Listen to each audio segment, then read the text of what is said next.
My father-in-law passed away suddenly. It's because you didn't take good care of him. My husband is gone because of you. I'm sorry. Apologizing won't bring him back. You're going to pay for this. Large drops of tears are falling out of my mother-in-law's eyes. It's such a deliberate and exaggerated act on her part. If you're really sorry, at least get down on your knees and beg for forgiveness. Yes, I'm very sorry. I kneel in the middle of the funeral home, while many people look on and whisper to each other. Then, her cell phone starts ringing. It's me, Mom. My husband's familiar voice came out of the speaker. I just finished burning all the evidence. I still need to erase all the emails, and then I'm going home. I'm glad the old man is gone so easily. I can't believe it went so well. The old man and Lucy are idiots. Hush, Daryl! My mother-in-law scurries to cover the speaker of her phone, but it's too late. I stand up and take a step toward her. They dug their own graves in front of such a large crowd. How stupid are they? Her fake tears have already dried up, and she's flustering. It's not what you think. I don't know who it was. It must be a wrong number. Oh, darn it. Her ugly true color is revealed now. I think to myself, smiling at her in panic. Now, my father-in-law and I would begin our retaliation, putting everything on the line. The story goes back some time ago. I was a housewife who was turning 40 that year. To make a little extra for the family, I worked part-time at a local supermarket in my spare time. I married my husband Daryl 10 years prior to the incident, and we had no kids. My in-laws lived a 15 minutes walk from our house. We planned to live together sometime in the future, as they were getting quite old. Daryl and my mother-in-law Carol were very kind to me when we first got married. As the years went by, they became more and more difficult to deal with. Daryl started complaining about my cooking, which he had enjoyed once those days. If I served him something he didn't like, he threw away the food without even taking a bite. He also looked for places that had not been cleaned well and scolded me. Carol came over every day to criticize me for everything. Then she looked in my refrigerator and took food home without asking me. I once asked Daryl to do something about her, but he told me to let her be as she was my family. Not only that, he even ordered me to cook for her. I had been frustrated and sad, but I had no one to rely on. My parents had already passed away when I was in university, and I had no close relatives. I had no particular qualifications and had only been working part-time since I got married. I had no confidence in my ability to live on my own if I got a divorce. There was no choice but to endure. They knew what I was thinking. Whenever I showed even the slightest hint of defiance, Daryl said, I have no problem getting rid of you any time. He threatened me with a divorce. The only person who had been kind to me was my father-in-law, Morgan. He required nursing care, and I made time between my job and housework to take care of him. Carol had told me, I'm just as old as he is.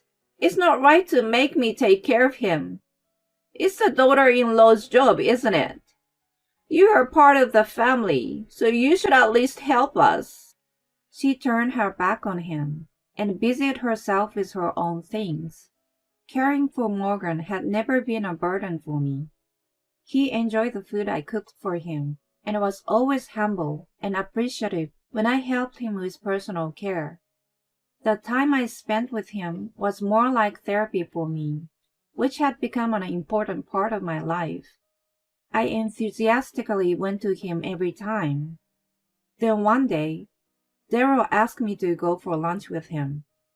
I was dubious about his invitation, which I had not received in many years, but I was thrilled. He said that Carol was watching Morgan, so I went out. It turned out to be a bad idea.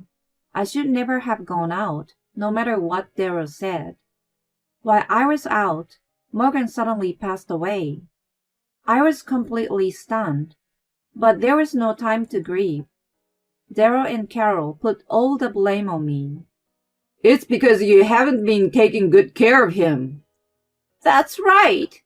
If you had taken care of him every day, none of this would have happened. We left him in church, but what have you been doing?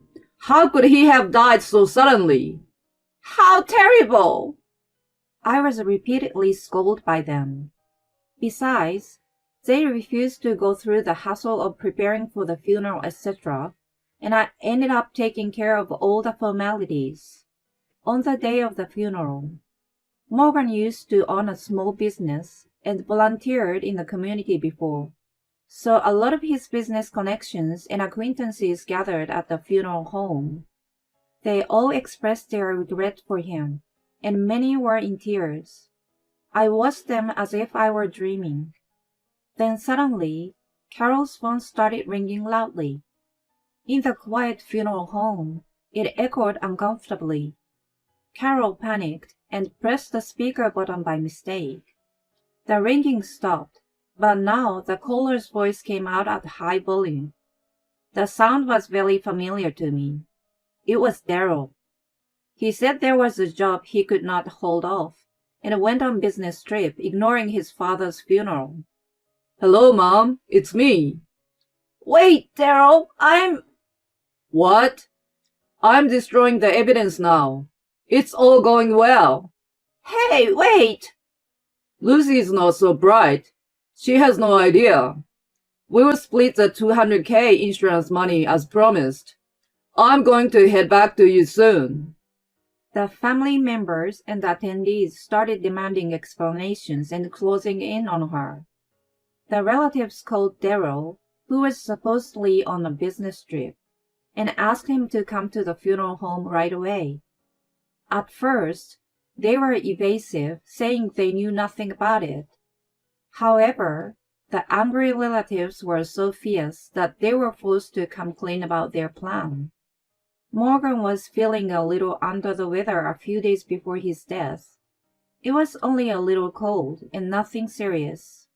The doctor even said he was going to get better as long as he ate and slept well. It was something that would heal quickly if he was well taken care of. In fact, he was getting better little by little after taking the prescribed medicines. Daryl and Carol had noticed that he was not well. Daryl lured me out so that I wouldn't have to take care of him and hoped that he would fade away. It was all for the insurance money. It was Carol who came up with the idea, and the two of them had been emailing about their plan. They planned to blame me for not taking good care of Morgan and just taking the money. Daryl used the business trip as an excuse and was actually busy burning the medications and notes I kept on Morgan's condition every day and erasing all the emails correspondences. When I finished hearing their story, I was burning with anger. Morgan was gone just because of their greed. I managed to calm myself and walked up to them. In fact, I had known the exchange between them. I looked into Daryl's phone that was left in the living room once. I honestly had no intention of doing so, but I was bothered by the non-stop beeping of incoming mail. I just wanted to pass it to him when I accidentally tapped the screen and saw the contents. To say that I was shocked was an understatement. I couldn't believe they were planning such an atrocity for money. I kept my composure and immediately consulted Morgan. After talking it over, we both agreed that there would surely come a day when they would not allow me to take care of him. We decided to hire a helper whom I knew, just in case that day came. On the days when I could not visit him, I would ask her to take over. She was supposed to visit him on the day I went out for lunch. I was told later that she did come, however. He doesn't need a helper. I would never let a stranger come into our house. She was yelled at by Carol and was turned away. She had no choice but to leave without checking on him. During the discussion with him, we came up with a few ideas. I decided to record him in case none of them worked. I grabbed the voice recorder and stood in front of Daryl and Carol. They looked away from me as if I was sore in their eyes. I had known what they were planning, but I'd been hoping it was all a joke. When I actually heard the two of them talk about it, my brain started to boil from shock and anger. They seemed to be feeling more uncomfortable rather than guilty, which infuriated me even more. What the hell do you want? I have a message for you from Morgan. What message? Ignoring the confused look on Daryl and Carol, I pressed the play button on the voice recorder. Morgan coughed a few times and then slowly began to speak. The fact that you are hearing this means that the plan worked out the way you wanted to. I'm sure you must be very happy with the way things turned out, but too bad for you. I've already canceled my life insurance a long time ago. You put everything on Lucy's shoulders and don't even show your faces to me. On top of that, you have been ungrateful and giving her a hard time even though she has been working so hard. I have nothing to give or leave to such horrible people. True to his word, he had already terminated the insurance policy. No matter how many times I asked him if he was sure, he said, "Don't worry." He sounded somewhat forlorn and proceeded with the procedure without any hesitation. So that's that. He knew about your plan. The insurance has been canceled for a long time now. There's no such thing as insurance money. No way! You're lying. You just made him say those things. Yeah, it's all your lies, isn't it? Believe it or not, it's up to you. You can contact that insurance company, but even if he kept the contract, I doubt that you will receive the money after you've spoken about the plan so much. They looked at each other in surprise. By the way, I recorded what you two said earlier. After committing such a sin, I hope you are going to tell me again that I should forgive you guys. They hung their heads down in silence, as if they had given up. I called the police, and they were taken away without resistance. I was quite busy sorting out the remaining matters of Morgan, and with the police interviews after that. Daryl and Carol had avoided criminal charges. However, their atrocity had been circulated in various circles, and they were shamed everywhere they went. Daryl was told by his boss that his presence would affect the company's reputation, and was removed from the project he had been overseeing. Although it was in the form of voluntary resignation, he was eventually fired. He has been having a hard time finding a new job because of his reputation. Carol has also been distanced from her circle of friends, and the neighbors have pressured her to move out. She has been denied a renewal of her rental agreement and has been forced to relocate. I filed for a divorce immediately after the funeral. I wasn't able to come to terms with it for a long time, but after the incident and what Morgan left with me, I finally made up my mind. There was another message from him on the voice recorder. It was addressed to me, which I did not find until after the funeral. Dearest Lucy, thank you so much for everything you have done for me. I sincerely apologize that they have forced such a big responsibility on you to take care of me. But since I haven't been able to go out, I really look forward to spending time with you. I am blessed that such a kind person like you became part of my family. I have nothing but gratitude. I am so sorry that I could not protect you from them.